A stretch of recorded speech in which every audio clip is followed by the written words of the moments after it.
Hey guys, today I'm going to show you the top 10 tools that you need to get started as a woodworker. Let's get started.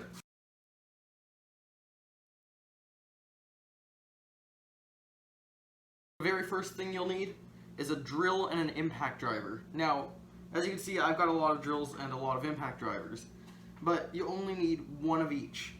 You need a drill and an impact driver. Now the reason why I'm saying both, why can't you just use a drill? You can use a drill only. You could use, you could drill holes with it, or you could use an impact driver. Now the difference between a drill and an impact driver, let's move all these out of the way, is that drills are, well, they're meant for drilling holes. They've got a clutch, no, a chuck right here, like a little thing that you'd turn, and it opens up, and then you could close it and lock the bit in place. Now an impact driver is like a drill, except it torques the screw. It's got a little collet right here, so that whenever you'd stick a bit in, it will lock it in place. It's not like a drill. In fact, let me show you a little clip of a drill speed and an impact driver speed.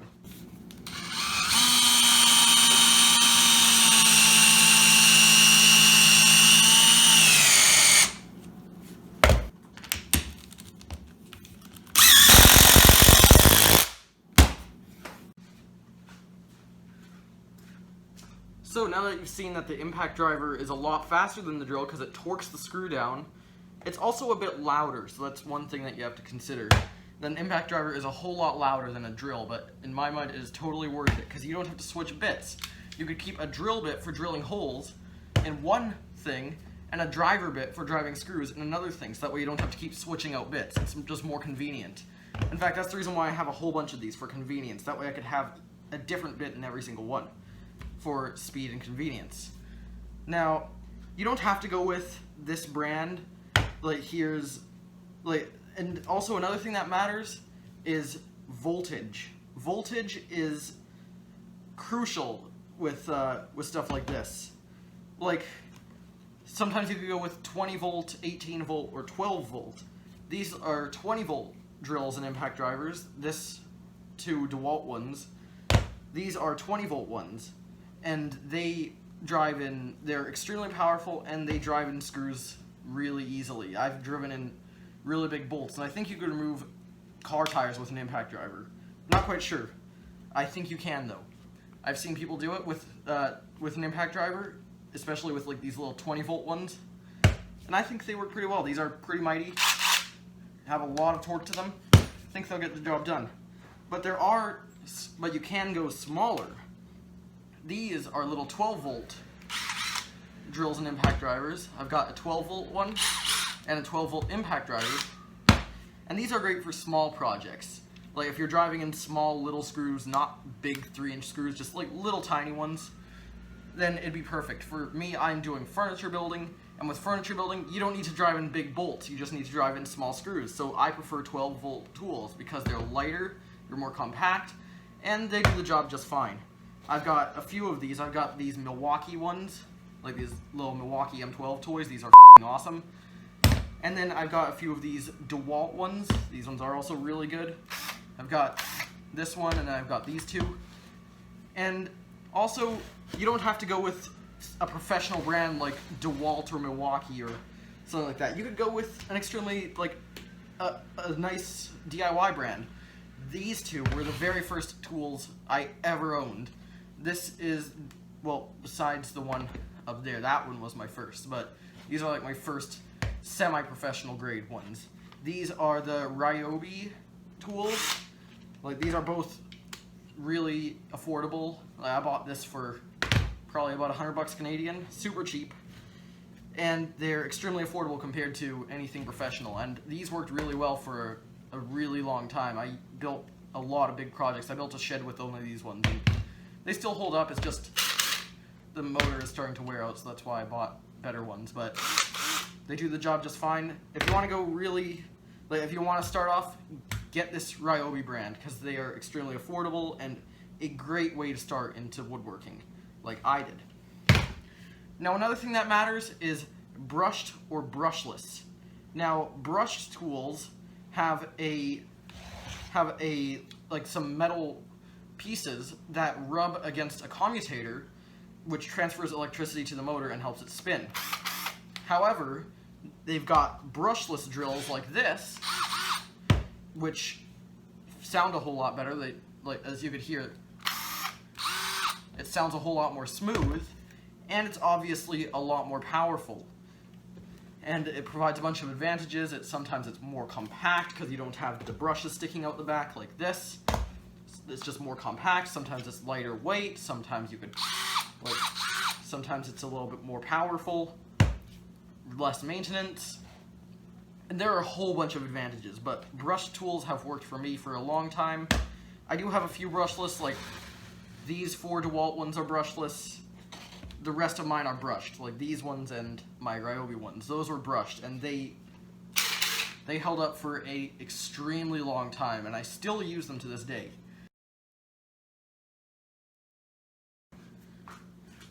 So the next tool you'll need is something that could cut the wood, because obviously you have to cut the wood to the length. Now you could get the home center that you're buying the wood from to do it, but it's better to cut it yourself. That way you know it's accurate. And the best tool for that is a circular saw. It's like a jack of all trades. It's not very accurate, it's not very good with repeatable cuts, but at the same time it is a very versatile saw.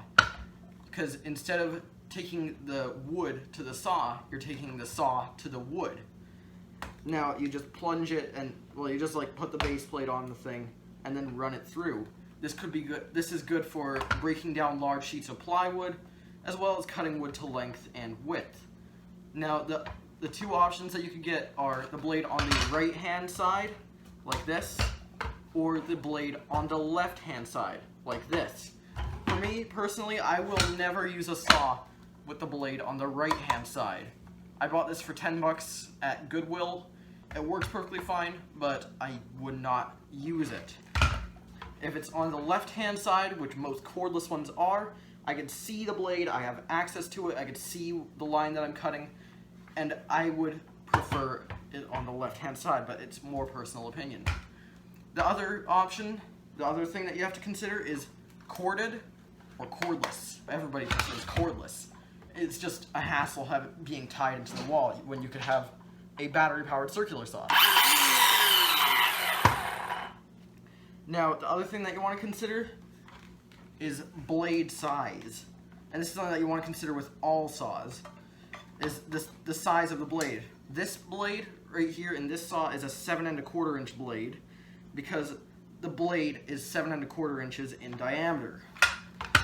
This is a 6 1/2 inch blade. It's 6 1/2 inches in diameter, and this is what I use for pretty much everything. It will do pretty much all the things that I need. Now there are bigger ones like 16 inch, which is ridiculously large, and there are small ones like a 5 inch one. Sadly, I don't know where mine is, otherwise I'd bring it. But what I'd recommend, if you can, a 7 1/4 inch cordless left-sided circular saw. And I know I'm right-handed, but I still use it on the left-hand side to make my life easier. If you're left-handed, you want to go with the blade on the right-hand side. But I'd recommend either a 7 1/4 inch or 6 1/2 inch cordless left-sided circular saw. So number 5 would be a palm or orbital sander.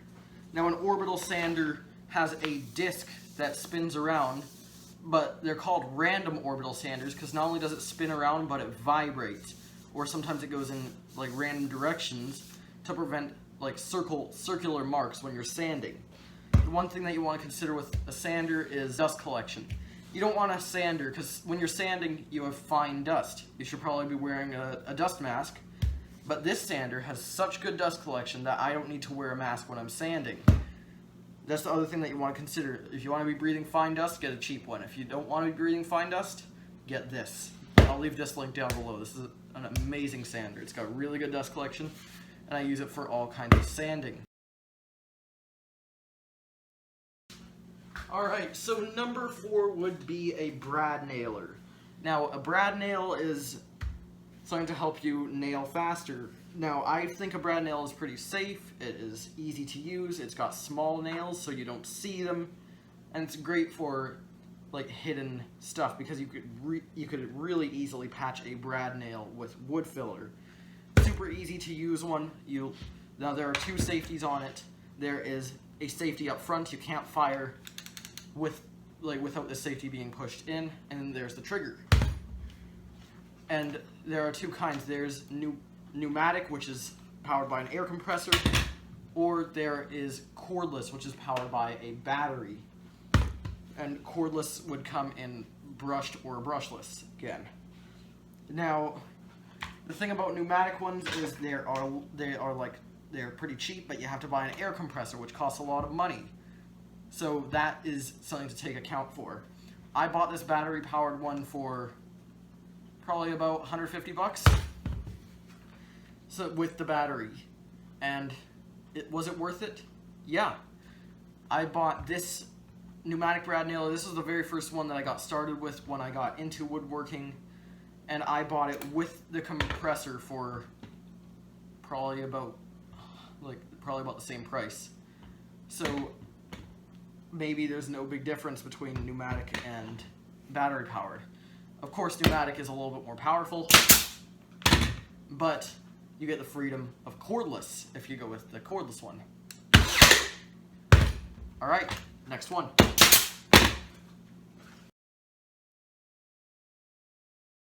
So number 5 would be the jigsaw. Now the jigsaw is extremely good for making curved cuts. Eventually, when you get past like the beginning stage of just joining two pieces of wood together with screws, you want to start cutting some curves like circles and holes and other stuff like that, and a jigsaw is the way to do it. Now there are tools like scroll saws and band saws which make it a whole lot easier, but a jigsaw could do just that. It could cut curves because it's got a thin blade. Now you can buy thicker blades to cut straight, but a lot of the times you will find thin blades for a jigsaw, and so that way you could steer it and cut curves. Now I do have two, like pretty much the rest of my tools. Yeah, I don't have room. I'm probably gonna have to get rid of some of these, but this was my very first jigsaw. This I bought for probably about 10 bucks Canadian at a garage sale. If you want to buy tools, try and buy them used, because buying used tools are a whole lot better than having to buy new tools. Like, they're cheaper. Like this jigsaw I bought new from Lowe's, and it costs probably about 40-50 bucks. This jigsaw cost 10 bucks Canadian from a garage sale, and it worked just fine. However, I found that it was hard to change the blade on this because it wasn't keyless, and it was hard to control. It was hard to make a long sweeping curve. So if you're considering to get a jigsaw, make sure that's one with a keyless blade change, meaning you don't have to use a screwdriver to unscrew the blade. You could just flip up a lever and remove the blade, and then to put it back in, you just flip up the lever and put it in. And if you want to go cordless, you could go cordless. If you want to go brushless, you could go brushless.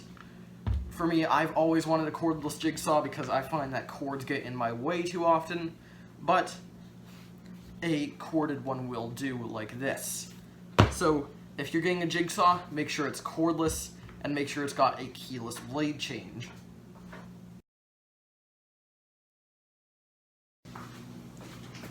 Alright, so I just realized that while I was editing the first 5, it already took 15 minutes, so I'm going to go really quick with these ones. Now, this is not like the first 5, I'm doing it 5 and 5, so the first 5 tools are essential, and then the next 5 after that are tools that are optional, but at the same time, really nice to have. So, number 6, the table saw. I recommend getting a table saw as soon as you can because it is the most versatile tool. The table saw is the heart of my workshop and so many others because it is very useful. You can make cross cuts, like cuts like this. You can make rip cuts, cuts like that. And it is just so nice to have. I would recommend a table saw to anybody, especially a big one. So I'm going to get into the 3 types of table saws. The 3 types of table saws are job site table saw, contractor table saw, and cabinet table saw. Now, a job site table saw is usually pretty small, a lot smaller than this. It's got a short table, probably about, a lot shorter than this one. It also has a pretty inaccurate fence, usually a lightweight aluminum, not a big heavy steel one, because it has to be lightweight for the construction site. So, and they usually have standard brushed motors. They aren't very accurate. They're very loud. They aren't very precise. They're super lightweight, and I used to work on a job site saw before I upgraded to this. And I think a job site saw is okay. The next level is contractor saw, which is what this saw is. A contractor saw has what you call the assembly, which has the blade, the motor, everything. It's mounted to the top, sort of like the job site one. On the cabinet saw, the assembly is mounted to the stand, and the top is just a separate piece. But the blade is mounted to the top on this one, which is usually a little bit less durable. Also, contractor saws don't have as much power as cabinet saws. Cabinet saws usually have about 3 horsepower. This saw has 1 3/4, so it's a little less, it's a lot less power. The one thing about the job site saw is that it is extremely loud. It has a really loud motor, and it's just a very loud saw. With a contractor or a cabinet saw, they usually have induction motors, which means that the saw is very quiet. A whole lot quieter than a job site saw. That's the reason why I use the table saw all the time, because it is extremely quiet, and I don't need to wear hearing protection when I'm using it. Now, the cabinet saw is the same. It has the same induction motor, same kind of quality as this, same kind of really durable fence, except the motor is usually mounted on the side, not the back. Contractor saws have the motor mounted on the back. The cabinet saw has the motor mounted to the side, so it's usually not sticking out. And the assembly is mounted to the base. Also, the base is usually enclosed like a cabinet. With a contractor saw, the base is usually open, like an open stand, but with a cabinet, it's also usually higher horsepower. Contractor saws usually run on standard 110 volt outlets, like the standard outlet. Cabinet saws would usually run on 220. So the one saw that I'd recommend that you get is a contractor table saw with a T-glide or T-square style fence. That will do pretty much all you need. This is a saw stop table saw, which is extremely luxury and extremely expensive, but I'll leave a link to a really affordable one that I have used as well that was really awesome, same quality as this, just without the technology. Alright, next tool.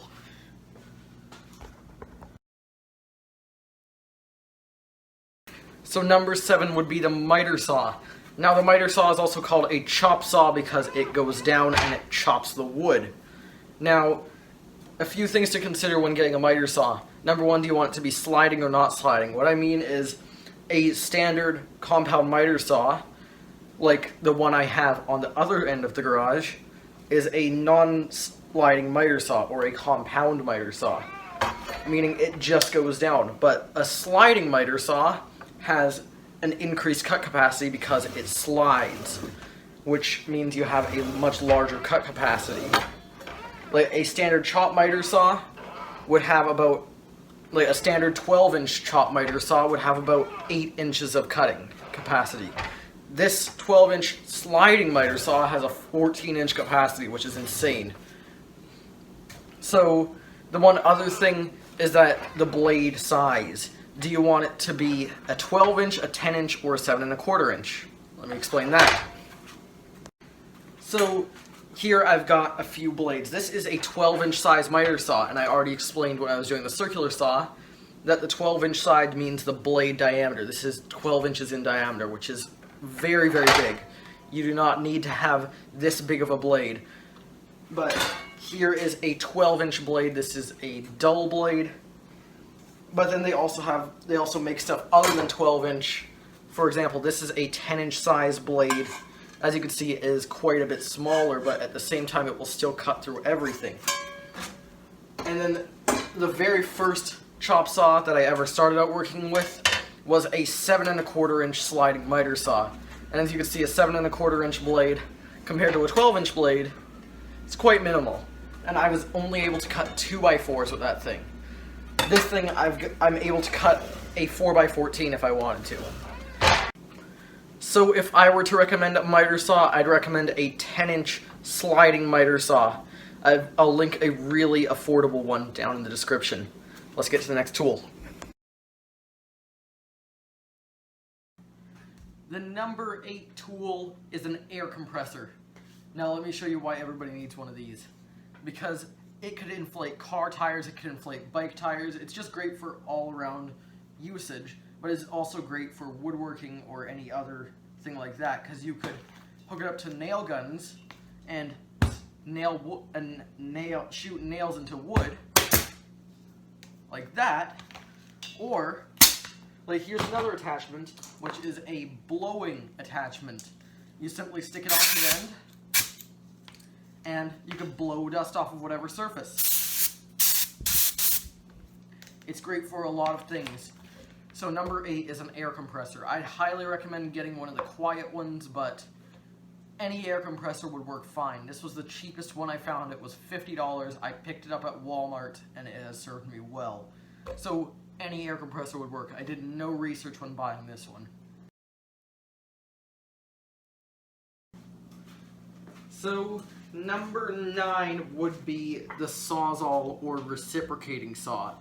Now, they both mean the same thing. Like, originally the term was reciprocating saw, but then Milwaukee came out with a reciprocating saw and called it the SAWZALL, and that's what the common name for it is now.